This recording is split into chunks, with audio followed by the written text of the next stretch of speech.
Christian Horner has been fired from Red Bull, but do you really know why? You think it's because of poor results? You think Max Verstappen didn't want him around anymore? If that's what you're thinking, let me tell you, you're way off. The truth is, Christian Horner is about to sign a massive deal with Ferrari, and the announcement is just days away. Stick around until the end of this video, but only if you want to hear every single detail about Horner's shocking move to Ferrari. Christian Horner's disappearance from Red Bull Racing wasn't a departure, it was a detonation. It didn't come dressed in corporate courtesy, nor accompanied by the sterile language of press releases or staged farewells. There were no formal thank yous, no last appearances on the pit wall, no farewell champagne with mechanics in the garage. It was as if a man who had defined an entire era of domination had simply evaporated. But those who had long watched the undercurrents of Formula One knew better. This was not a vanishing act, it was a strategic vanishing. The story behind Horner's sudden exit was tangled in secrecy, shadow negotiations, and a betrayal so complete it shook the very DNA of Red Bull Racing. Inside paddocks from Silverstone to Suzuka, engineers, journalists, and rival executives were left scrambling for answers. But the truth was more explosive than anyone could imagine. It didn't start with an announcement or a leak from Milton Keynes. It started with a whisper, a near-accidental mention overheard at a private airstrip outside Bologna. A British man, traveling incognito under an alias, was seen exiting a discreet jet and being hurried into a blacked-out SUV with diplomatic license plates. That SUV wasn't headed to a resort. It was bound for Ferrari's fortress in Maranello. Within hours, word of that movement reached the ears of someone inside Red Bull's top brass. And the wheels were set in motion. What followed wasn't an investigation, it was a covert autopsy on a career. Phone logs, financial statements, flight manifests, every digital breadcrumb was chased down. When the dust settled, the reality hit harder than any scandal in the team's history. Horner had bypassed all chains of command, had said nothing to his inner circle, and had walked directly into the lion's den, Ferrari HQ. The betrayal wasn't just unexpected, it was surgical. Horner had been conducting a double life, speaking to Ferrari executives behind closed doors for months, all while appearing in public as the face of Red Bull's future. The level of orchestration was breathtaking. Flights booked through offshore shell companies. Confidential meetings arranged in luxury hotels under fake corporate retreats. Communications carried out via encrypted networks and burner devices registered in foreign countries. Everything choreographed to elude surveillance. According to individuals close to the matter, Horner didn't merely entertain offers, he finalized blueprints.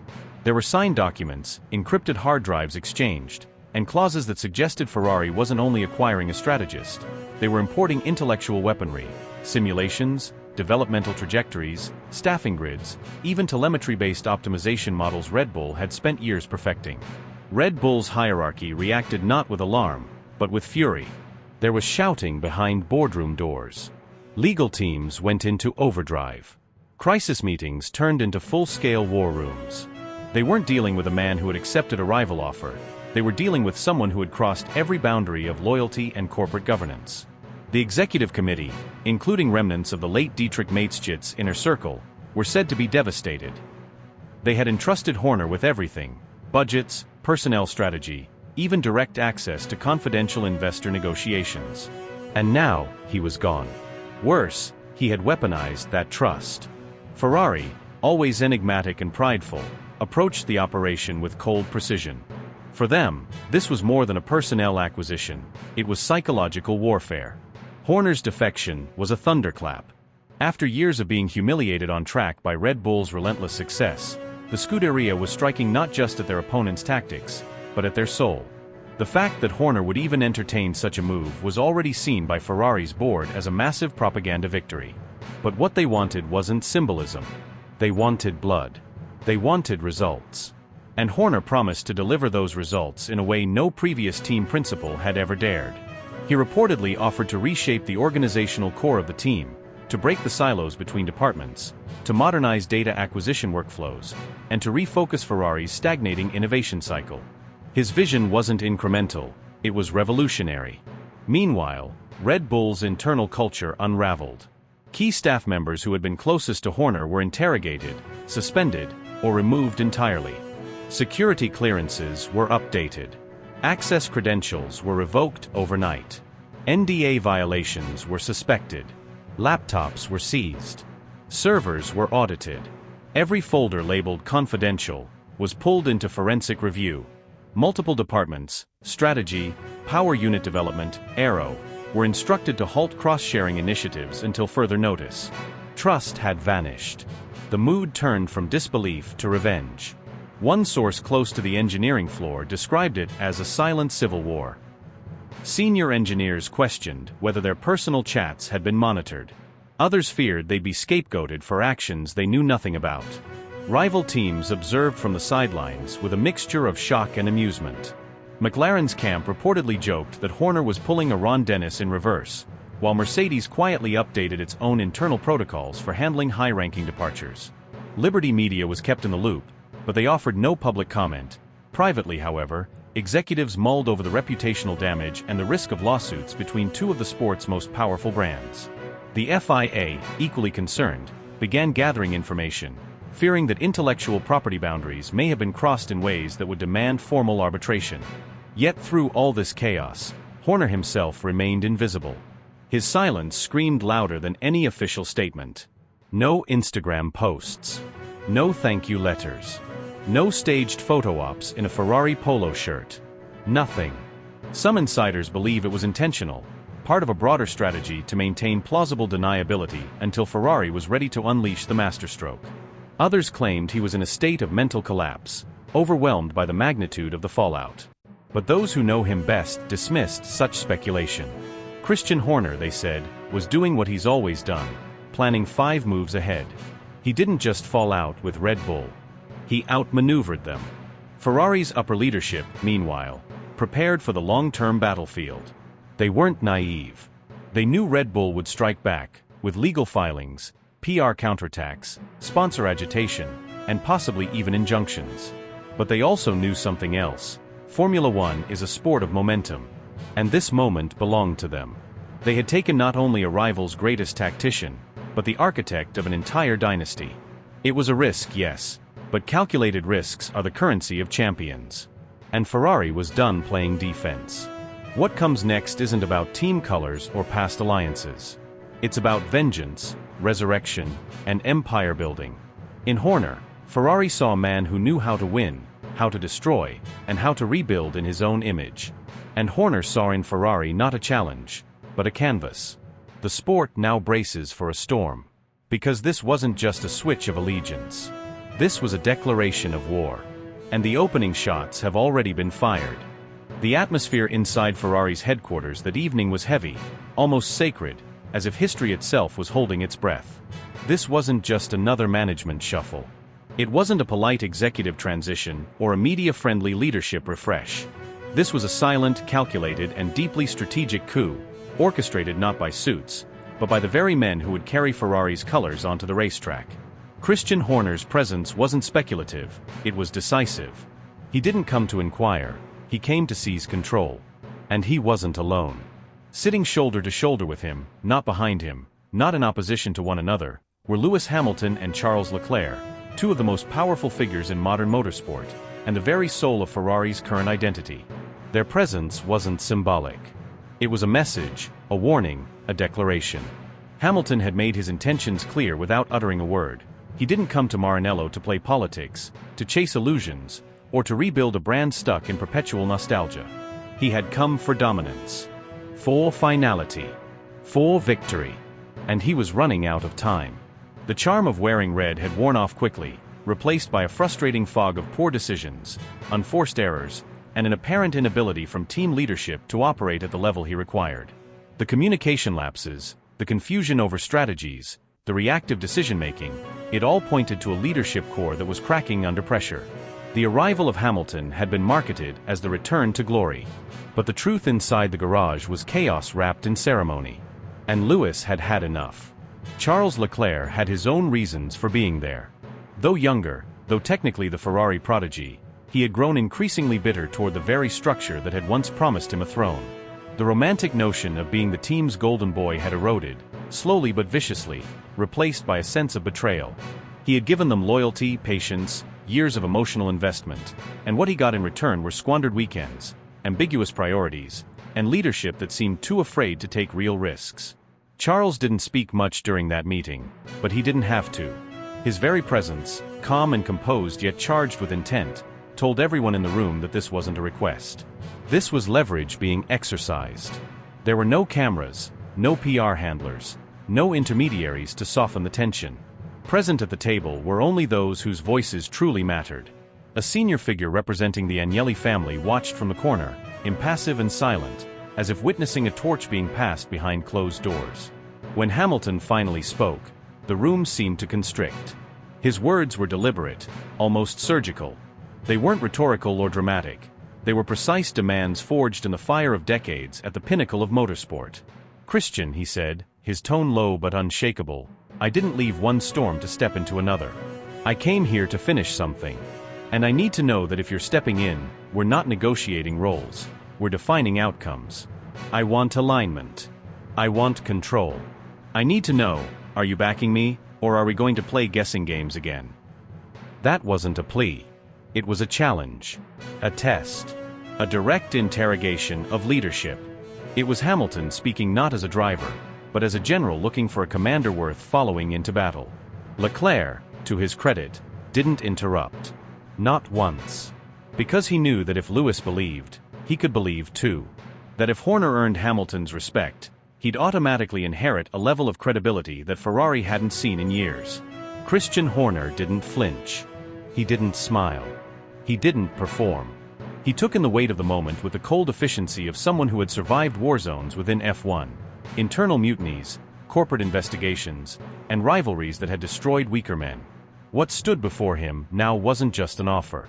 It was an opportunity to redefine not only a team, but an entire era. And he understood the stakes. If he accepted, it would not be a job, it would be a revolution.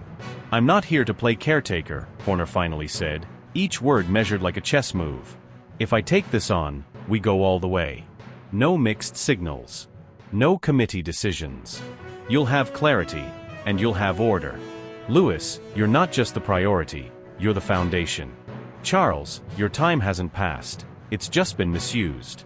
But I won't tolerate split loyalties. If we do this, we go to war together." There was no applause. No handshake. Just silence. A silence filled with mutual recognition. With power shifting invisibly across that polished boardroom table. These weren't men reaching agreements. They were establishing a new regime. A power axis forged through frustration, ambition, and the refusal to accept mediocrity. And behind all of it, the echoes of Ferrari's once mythic legacy hung like a ghost in the air, watching, waiting, hoping. Hoping that these three could summon something real, something unbreakable. Something that didn't need slogans or legacy or even tradition. Just results. Ruthless, calculated, undeniable results. As the meeting drew to a close, there were no formal goodbyes. The drivers rose first, their exit unhurried, almost solemn. They didn't speak to each other on the way out because everything that needed to be said had already been communicated through eye contact and alignment. Horner remained seated, deep in thought, not overwhelmed but laser-focused. He had seen the truth in their eyes. They weren't asking him to join. They were already his allies, ready to burn the old ways to the ground if it meant building something stronger. Outside those walls, the world still believed Ferrari was stable. The fans, the media, even most insiders thought Hamilton's frustrations were temporary and Leclerc's loyalty unshakable.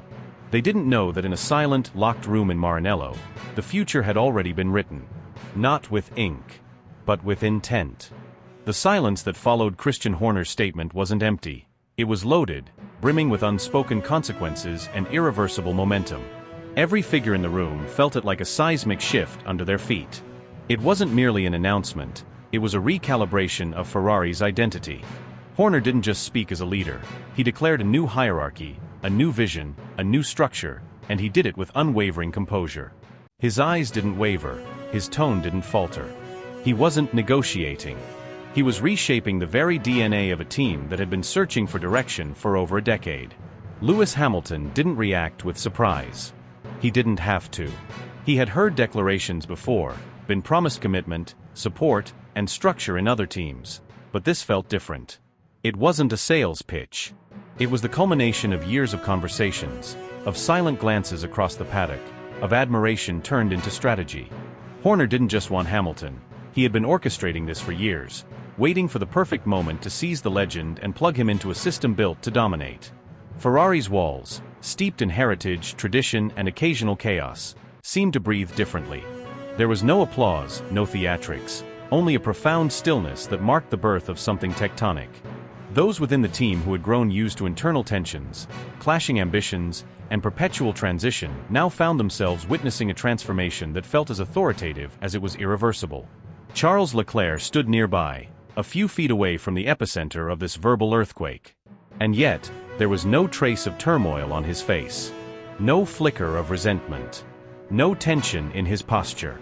If anything, there was a subtle resignation, an understanding not born of defeat, but of wisdom. He'd matured past the point of petty resistance. This wasn't about pride anymore. It was about positioning, about surviving and thriving in the eye of a storm rather than fighting it blindly. Leclerc had been the chosen son of Ferrari. He'd carried the weight of Maranello's expectations for years, sometimes heroically, sometimes tragically. He'd experienced strategic disasters, emotional heartbreaks, and moments of sheer brilliance tainted by team missteps. And now, as a new chapter was being written without asking for his permission, he chose grace over defiance. That faint nod wasn't submission, it was alignment with a grander design. Because Leclerc wasn't being sidelined, he was being liberated. Freed from the crushing burden of dragging a fractured system on his back, Charles was now being offered something no Ferrari driver had experienced in years: a functioning machine led by a master strategist and a proven world champion. This wasn't a demotion. It was evolution. Hamilton's arrival wasn't a gamble, it was a declaration of intent. Horner wasn't there to balance egos or play the long diplomatic game. He was constructing a winning machine with Hamilton as its nucleus. And in doing so, he wasn't just changing the lineup, he was dismantling the very foundations of Ferrari's recent history and rebuilding it brick by brick, with Hamilton's feedback, instincts, and racecraft guiding every move. Lewis didn't just bring speed, he brought legacy, leadership, and a razor-sharp understanding of how to win both on and off the track. Every department, from engine development to telemetry analysis, was now revolving around him. He was no longer a cog in a political machine, he was the engine. And Horner made it clear that there would be no room for internal ambiguity, no tolerance for dissent disguised as team spirit. The impact rippled across the organization.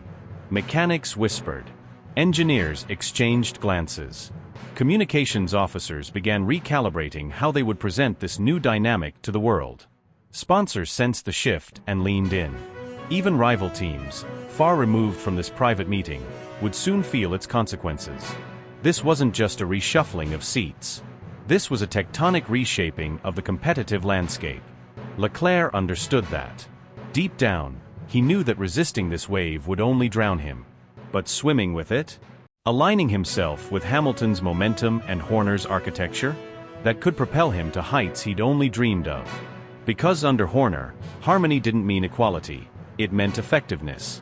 And with Charles's talent refined by years of struggle, and Hamilton's command of the battlefield, Ferrari was becoming something terrifyingly complete. In the weeks to follow, insiders would reflect on that single moment. They'd recall how Horner didn't shout or posture. He simply placed a flag in the ground and declared the beginning of an era. And it was understood by everyone that the age of compromise at Ferrari was over. No more diluted leadership. No more tentative strategies.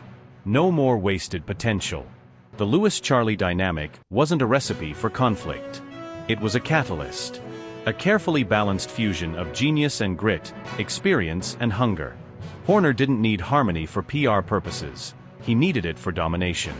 And both drivers, in their own way, recognized that this wasn't about roles anymore. It was about results. Real ones. Fast ones. World-shaking ones. The paddock wouldn't be ready.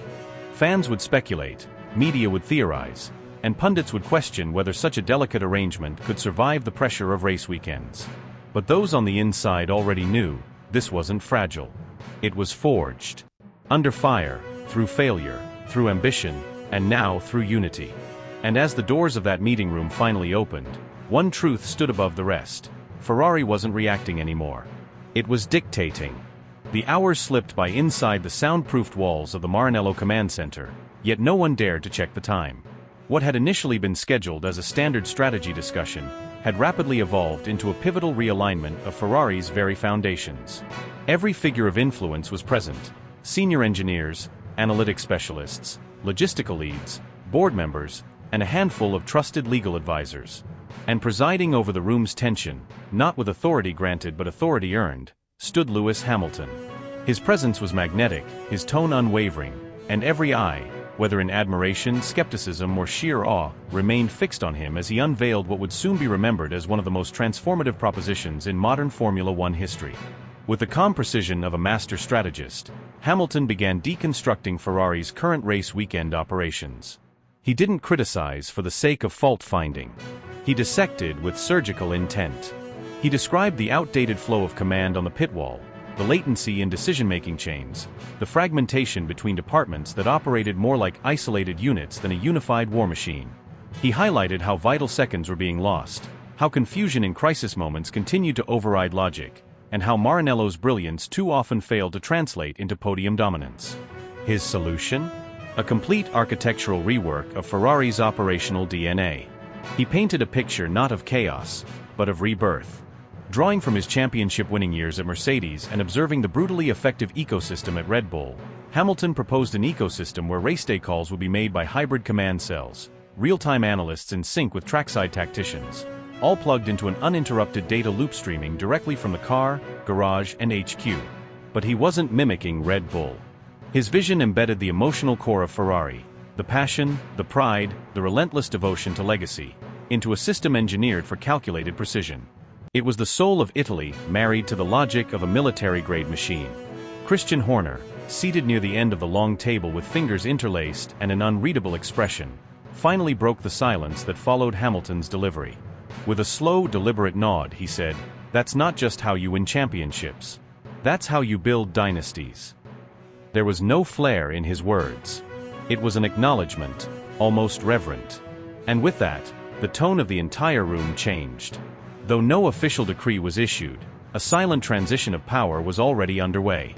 Fred Vasseur, still nominally in charge, had effectively become a spectator. His comments during the latter half of the meeting were courteous but hollow, received more out of formality than genuine consideration. The gravitational center had shifted entirely. Hamilton's plan wasn't just accepted, it was already being sketched into operational blueprints by two of Ferrari's strategic officers as he spoke. Implementation timelines were discussed. The transformation would roll out in tactical phases, beginning immediately after the summer interval. Initial steps involved identifying key personnel whose methods were either outdated or obstructive. Contracts were quietly reviewed. Shadow evaluations of department efficiency were authorized. Everything from radio protocol to tire strategy simulations was placed under scrutiny. Nothing was immune. If it didn't serve the new vision, it would be reworked or removed. Simultaneously, Ferrari's legal department began crafting intricate clauses designed to facilitate this internal metamorphosis while protecting the team's public image. These were not standard HR adjustments. These were silent revolutions buried in legal language. Terms like executive reallocation, functional reintegration, and collaborative performance realignment replaced what was, in truth, a reshaping of Ferrari's internal architecture. Beneath those sanitized terms lived the reality. Ferrari was no longer operating under the old guard. A new regime had emerged, not through rebellion, but through evolution guided by clarity of purpose. Media consultants were contacted through secure channels. Trusted firms were dispatched with the assignment of scripting a media rollout that would frame the coming months not as a reaction to failure, but as a calculated step toward excellence. Drafts of press releases were already being assembled, carrying taglines such as "Ferrari charts new trajectory," "Precision meets passion," and "From tradition to triumph." The messaging was carefully sculpted to avoid whispers of a coup while energizing a fan base long starved of glory. In the hours that followed, the lights in the facility burned long past midnight. Teams splintered off into smaller war rooms, executing immediate tasks assigned during the session. Every corner of the building echoed with movement. Printers ran non-stop, laptops clicked furiously, whispers grew louder. And yet, at the center of it all remained a shared understanding. The Ferrari everyone knew was being dismantled, not in anger, not out of desperation, but with intent and direction. Hamilton, no longer just the marquee driver, had ascended into the role of architect, mentor, and catalyst. He wasn't dictating, he was empowering. Every word, every plan, every revision of protocol came with a clear motive: win. Not merely contend. Not survive. But dominate. And not just for a season. For years. His fingerprints would soon be everywhere, from the pre-race briefing structure to the telemetry visualizations engineers would use to make predictive calls mid-lap. He was embedding his mindset into the bloodstream of the team. Before the last members filed out of the war room, Horner stepped up beside Hamilton. The two exchanged a look, brief, wordless, but layered with meaning. Not celebration, not relief.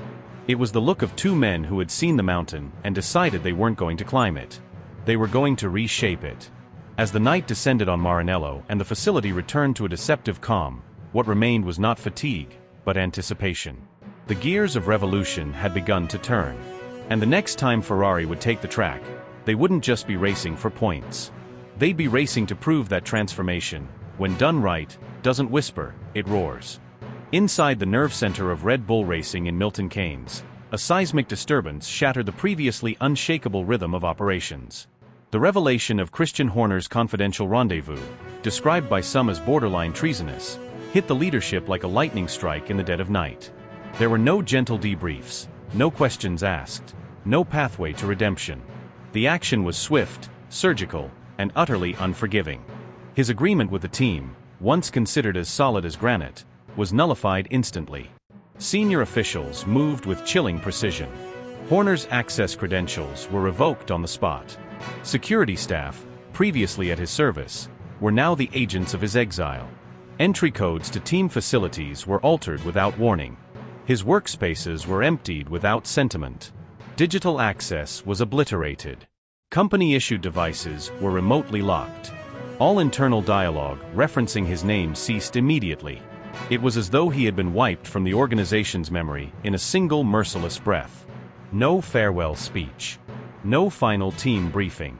Not even a silent nod goodbye. The man who had shaped Red Bull's racing philosophy from its very genesis didn't even set foot back inside the building. He became a ghost overnight, erased not only from the team's future but from its active present. No photographs, no internal statements, no sign that the architect of their era-defining dominance had ever existed within those walls. For years, Horner had been the spine of the team, the strategist, the motivator, the public shield and the private spark. And just like that, he was removed, extracted like a dangerous code from a system too vulnerable to risk anything further. But outside those walls, the reaction wasn't silence. It was combustion. Inside sources reported that Helmut Marko, the intimidating and ever-watchful overseer of Red Bull's talent development empire, reacted with fury bordering on nuclear. His trust, already fragile, was obliterated. Eyewitnesses described him throwing folders off a table during an emergency summit, yelling directives in clipped Austrian German, threatening to reshuffle the leadership hierarchy entirely. For Marko, loyalty is currency, and betrayal is unforgivable. The chain of command inside Red Bull began to fracture under the weight of mistrust. Executives clashed over contingency plans. Engineers feared a leadership vacuum. Internal groups started to isolate. Strategic initiatives were paused. The very culture that had propelled Red Bull to consecutive titles, order, control, ruthless efficiency, was now cracking under the pressure of uncertainty. Meanwhile, whispers swirled about who knew what and when. Had Horner been operating a parallel agenda for weeks? Months? Who else might have been involved? Eyes turned suspiciously toward lieutenants once thought loyal. Every previous conversation was now being replayed in backrooms, reinterpreted with paranoia. The internal fabric of the organization was unraveling thread by thread, and the Paddock, always a hungry observer, took notice. Then came the Verstappen factor. The reigning triple world champion, regarded by many as the fiercest weapon in Red Bull's arsenal, was not informed prior to the purge. According to individuals close to the Dutchman, he was blindsided, discovering the news only after the ink on the termination papers had dried. He wasn't consulted. He wasn't warned. His camp is said to have been stunned, his initial reaction one of cold disbelief. Verstappen, known for his unshakable composure and bulletproof focus, was reportedly silent for hours after learning of Horner's removal. Those in his inner circle detected something deeper than frustration, something closer to betrayal. His championship dominance had been built not just on machinery, but on a stable human foundation. And now, that foundation had been pulled out from under him without so much as a conversation. The psychological impact is hard to quantify but impossible to ignore. Verstappen is a machine on track, but off it, he's intensely loyal to the people who've shaped his career. Horner wasn't just a boss. He was an architect of Max's rise, a confidant, a protector. Stripping him away without warning felt, to some, like sabotage. And in a season already riddled with rising pressure from rival teams, internal disarray is the last thing Red Bull can afford. The paddock is watching closely. Rival teams have ramped up their technical developments. Ferrari smells blood. Mercedes sees an opportunity. McLaren is mobilizing. One slip, one misfire, one disagreement too many, and the empire could collapse in real time. And yet, the man at the center of the storm has vanished. Christian Horner has not made a single public appearance since the incident. No interviews, no official responses, not even a cryptic quote to stoke speculation. Friends have gone quiet. Journalists have hit brick walls. PR agents offer no comment, with robotic consistency. But absence, in Horner's case, is not an indication of defeat. It's a sign of calculation. People close to him, those who've witnessed his ambition firsthand, believe he is plotting something extraordinary. He hasn't disappeared. He's building. Constructing his next empire piece by piece, far from a spotlight, but with a plan that could send shockwaves through the entire Formula One ecosystem. He is rumored to be holding secret discussions with high-ranking officials from rival teams. His name has reportedly come up in whispered meetings in Maranello, in encrypted calls to Stuttgart, in quiet dinners with billionaire investors. Sponsors disillusioned by Red Bull's internal fractures are said to be listening. Technical directors disillusioned by current management are supposedly in contact. There are even murmurs of a partnership with an existing team willing to rebrand and reshape around him, offering Horner total authority and carte blanche to rebuild in his image. The plot reads like something out of a racing thriller. The ousted mastermind returns not in disgrace, but as the head of a new force, hell-bent on reclaiming the crown that was yanked from him without ceremony. In Formula One, power never disappears, it only changes hands. And if Christian Horner's silence is the calm before the storm, then the sport is on the verge of witnessing one of the most dramatic comebacks in its modern history. Not just a return, a rebellion, a resurrection, a full-throttle challenge to the very establishment he once ruled from within. And still, even as the world watches in stunned anticipation, the full weight of what's unfolding has barely begun to sink in. This isn't merely a driver changing teams or a principal stepping down. This is a complete structural shift in the DNA of Formula One itself. Beneath the headlines and curated press releases, something far more profound is occurring. This is Lewis Hamilton taking a calculated gamble with legacy, not for sentiment or celebration, but for seismic impact. He isn't joining Ferrari for nostalgia. He's executing the boldest power move of his career, targeting not just a final title, but the creation of an entirely new dynasty, one built on grit, control, and surgical precision. He's not looking to be remembered. He's planning to be undeniable. Charles Leclerc isn't just being tested, he's being redefined. Every session, every briefing, every millisecond of performance is now amplified under the scrutiny of not just one of the greatest drivers in history, but one of the most ruthless competitors ever to wear red. He is no longer Ferrari's golden hope.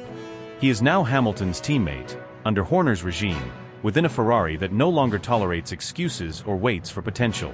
He stands not at the beginning of a dream, but at the edge of a storm that will either obliterate his ambitions or force him to ascend to heights he never imagined. The dream of becoming Ferrari's savior has been replaced by the brutal reality of surviving among lions.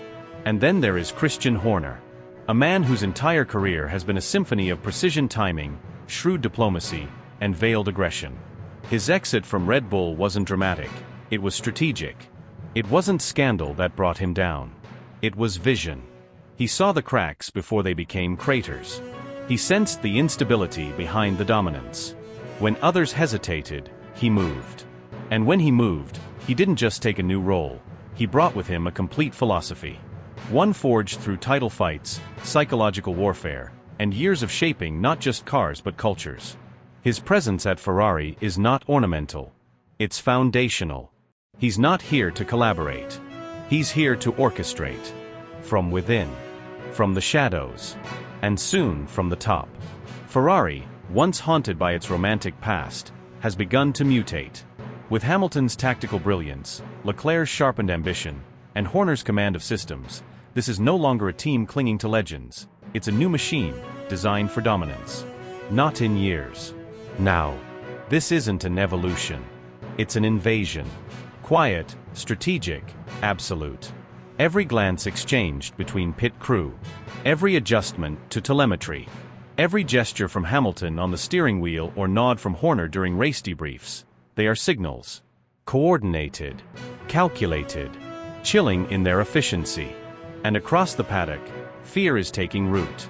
Mercedes is scrambling behind closed doors, trying to replicate a fire that no longer burns. Red Bull is spiraling, as Verstappen faces the crushing pressure of holding together a fractured empire with nothing but raw pace and diminishing patience. McLaren may be resurgent, but they lack the cohesion. Aston Martin has ambition, but not yet the infrastructure. Audi is arriving, but too late to intercept the oncoming wave. The grid has shifted. The balance of power is collapsing. And most teams are still pretending they haven't noticed. The takeover has already begun, and it didn't come with sirens. It emerged in glances, in subtle departures, in whispers disguised as speculation. It started when Horner's silence became more ominous than his words. When Hamilton stopped talking about legacy and started discussing potential. When Leclerc's expression hardened behind the visor, even as the cameras tried to capture something softer.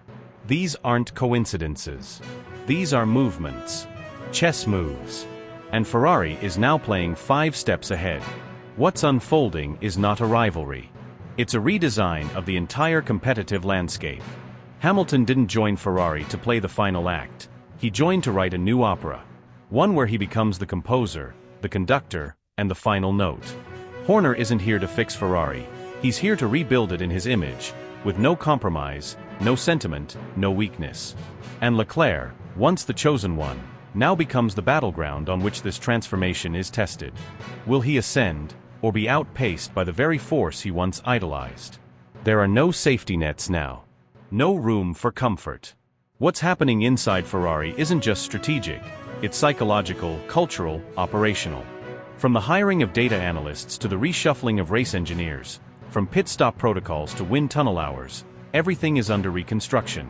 Every detail, every second, every decision is designed to serve a single outcome, complete domination.